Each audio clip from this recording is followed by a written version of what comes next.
Students, synthesis of sentence, that is transformation of sentences from simple to compound, इसके बारे में हमने इसके पहले के 5 पार्ट्स में अलग अलग कंजंक्शन का इस्तेमाल कैसे करना है वो जान लिया है। नाउ इस पार्ट 5 में हम जानेंगे आइदर और इस कंजंक्शन का इस्तेमाल करते हुए कैसे एक सिंपल सेंटेंस को कंपाउंड किया जा सकता है। So let us continue. सबसे पहले जानेंगे हम कि इसका मीनिंग क्या है। सो यहाँ पर आपको पता होना बहुत ज़रूरी है कि आइदर और का मेन मीनिंग होता है दिस और दैट, यानी ये नहीं तो वो। आपको उर्दू और हिंदी में भी उसका मीनिंग मैंने लिख कर दिया है।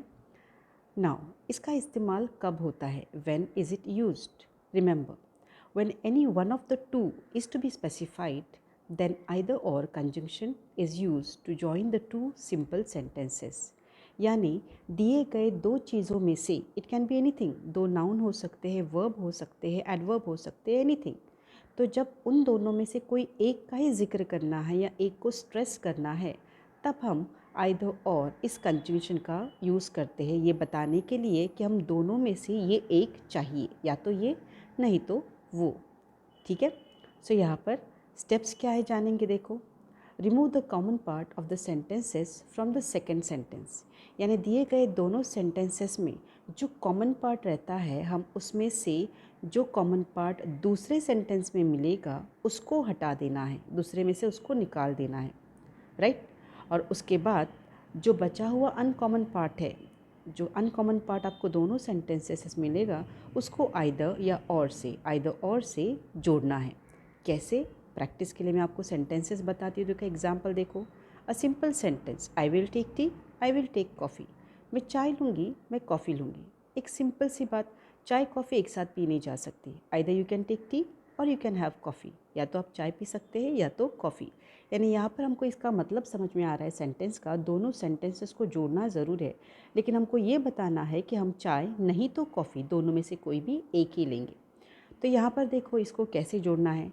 सबसे पहले दोनों में जो कॉमन पार्ट है वो दूसरे सेंटेंस में से हटा देना। जैसे कि आई विल यहाँ से निकाल देंगे और सिर्फ ये वाला रखेंगे। ये याद रखो, अगर ये कॉमन पार्ट सेंटेंस के शुरुआत में आता है तो हमको फाइनल आंसर में भी वो शुरुआत में ही रखना है। बीच में आता है या आखिर में आता है, हम उसकी जगह नहीं बदल सकते। इसलिए यहाँ पर मैं उसको लिखूँगी स्टार्टिंग में, जैसे कि आई विल टेक। उसके बाद मेरे पास क्या बचते हैं? टी और कॉफ़ी, ये रिमेनिंग पार्ट। तो हम इन दोनों को आइदर और से जोड़ेंगे। टी के पहले आएगा आइदर और के बाद आएगा कॉफ़ी, जैसे कि आइदर टी और कॉफ़ी। इससे हमारा आंसर आपको मिलेगा जो है कि I will take either tea और कॉफ़ी। मैं या तो चाय लूँगी या तो कॉफ़ी, दोनों में से एक। अंडरस्टूड? सेकेंड, उसी तरीके से प्रैक्टिस के लिए मैं आपको और छोटे दो सेंटेंसेस बताती हूँ। देखो, they will run fast, they will go by cycle. अभी यहाँ पर जो अनकॉमन पार्ट है वो मैंने आपको रेडिंग से हाईलाइट करके दिया है। या तो वो तेज़ दौड़ेंगे, वो साइकिल से जाएंगे, यानी या तो दौड़ तेज़ी से भागेंगे वो, नहीं तो वो साइकिल से जाना पसंद करेंगे, वो साइकिल से जाएंगे। तो मुझे दोनों में से एक चुनना है। इसके लिए जो कॉमन है दे विल मैं स्टार्टिंग में लूँगी। दे विल के बाद आएगा आइदर, क्योंकि आइदर रन फास्ट के पहले आना चाहिए। So see here, they will either run fast और दे विल सेकेंड वाला तो निकल गया, हमने पहले ही स्टेप देख लिए। दूसरे सेंटेंस में का जो कॉमन पार्ट है उसको निकाल फेंकना है। फिर आएगा और, जो किसको जोड़ेगा? दूसरे अनकॉमन पार्ट को, जैसे कि गो बाय साइकिल, बराबर। सो आंसर होगा दे विल आइदर रन फास्ट और गो बाय साइकिल। एग्जाम्पल और एक देती हूँ, my friends will gift me a piano. मेरे दोस्त मुझे पियानो देंगे। My friends will gift me a bat. मेरे फ्रेंड्स मुझे बैट देंगे। अभी मुझे पक्का पता है कि मेरे फ्रेंड्स दोनों चीज़ें नहीं देंगे, दोनों में से कोई भी एक चीज़ देंगे। इसलिए मैं क्या करूँगी? देखो, दोनों में से एक बताने के लिए जो जो दोनों चीज़ है ये आइदर और से जोड़ूंगी। और आपको बाकी तो दिख रहा है कॉमन पार्ट सेंटेंस का। तो मेरा आंसर होगा my friends will gift me either a piano और अ बैट। मेरे दोस्त, मेरी सहेलियाँ मुझे या तो पियानो देंगी या फिर एक बैट देंगे। Getting it? Isn't it simple? Now इसमें भी कुछ टाइप्स होते हैं, कभी कभी जगह बदलने से उसका इस्तेमाल कैसे बदलता है वो भी समझना ज़रूरी है। नाउ यहाँ पर ध्यान दो, she is in the garden, she is in the library. यहाँ पर हम ध्यान से देखेंगे तो गार्डन और लाइब्रेरी ये अनकॉमन दिखता है, और शी इज़ इन द ये कॉमन लग रहा है।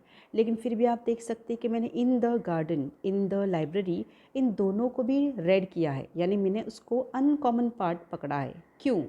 ध्यान दो, जब दोनों सेंटेंस में आने वाले नाउन्स अगर प्रपोजिशन से उस सेंटेंस को जुड़ गए हैं, जैसे कि शी इज़ गार्डन नहीं आ सकता, शी इज़ लाइब्रेरी नहीं आ सकता, यानी इन द गार्डन, ये जो इन है ये इस द गार्डन को बचे हुए सेंटेंस से जोड़ता है। इसलिए ये जो इन द है जो दिखता है कॉमन, लेकिन मैं इसको लूँगी उस नाउन के साथ जो कि अनकॉमन पार्ट है, अंडरस्टूड, जो डिफरेंट पार्ट है। वैसे ही यहाँ पे होगा इन द लाइब्रेरी।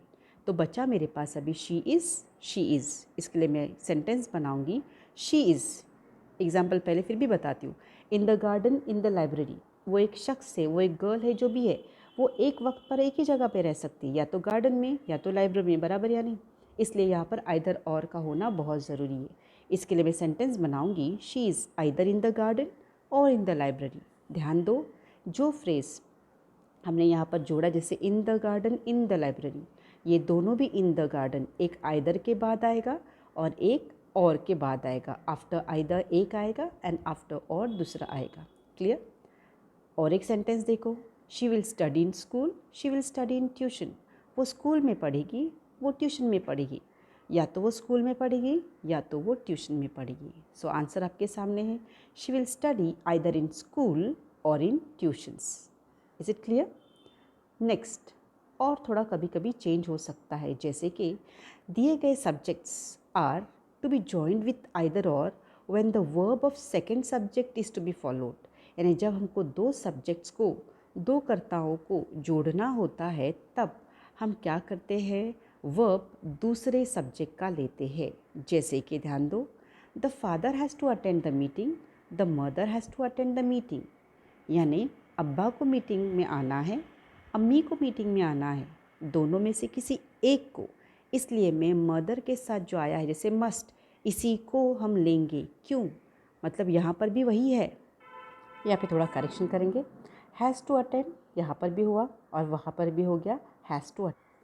तो यहाँ पर ध्यान दो कि अगर हमको द फादर लेना है या द मदर लेना, दोनों में से कोई एक ही लेना है, या तो अब्बा जाएंगे या तो अम्मी।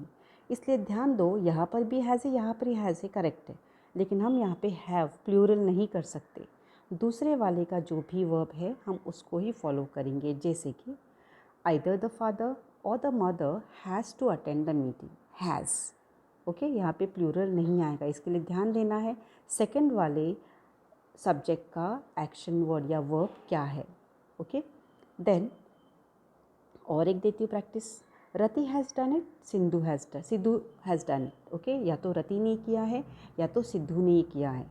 So here I can have थोड़ा सा चेंज, कि जहाँ पे नाउन यानी स्टार्टिंग में ही आपको क्या करना है, आइदर लगाना है।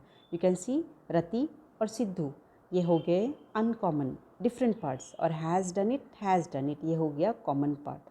तो यहाँ पर आइदर कहाँ पर आएगा? यस, रति के पहले आइदर और सिद्धू के पहले और आएगा। So answer will be either Rati और सिद्धू हैज़ डन इट, दोनों में से किसी एक ने किया है।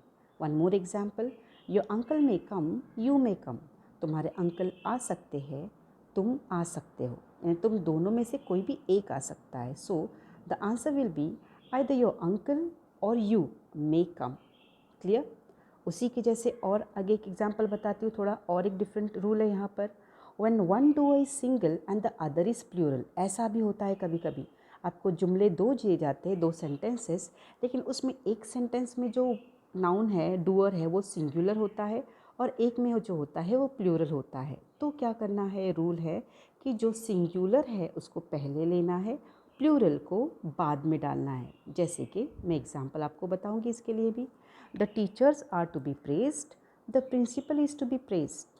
अब यहाँ पर दिख रहा है टीचरों की तारीफ़ होनी चाहिए, प्रिंसिपल की तारीफ़ होनी चाहिए, यानी दोनों में से किसी एक की।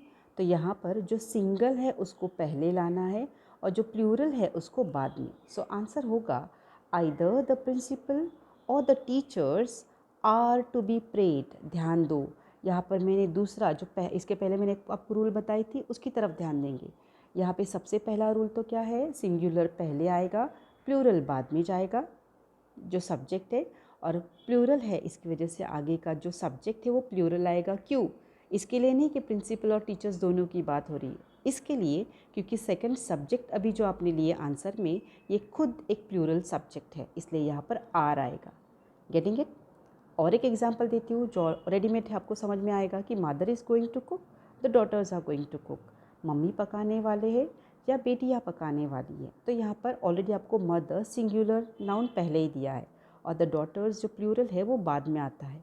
तो हमको इनको ऐसा ही रखना है और सेंटेंस बनाना है, आइदर मदर और the daughters are going to cook. Is it clear?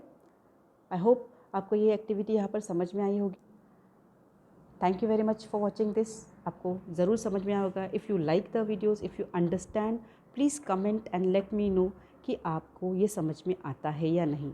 हाँ, तो डेफिनेटली मैं और वीडियोज़ पोस्ट करती रहूँगी ताकि आप और समझे बेहतर इंग्लिश को, और अगर कुछ कमी है तो प्लीज़ मुझे वो भी बता दीजिए, so that I will try to better my self और आपको समझाने में मुझे आसानी हो। Thank you very much. अल्लाह हाफ़िज़।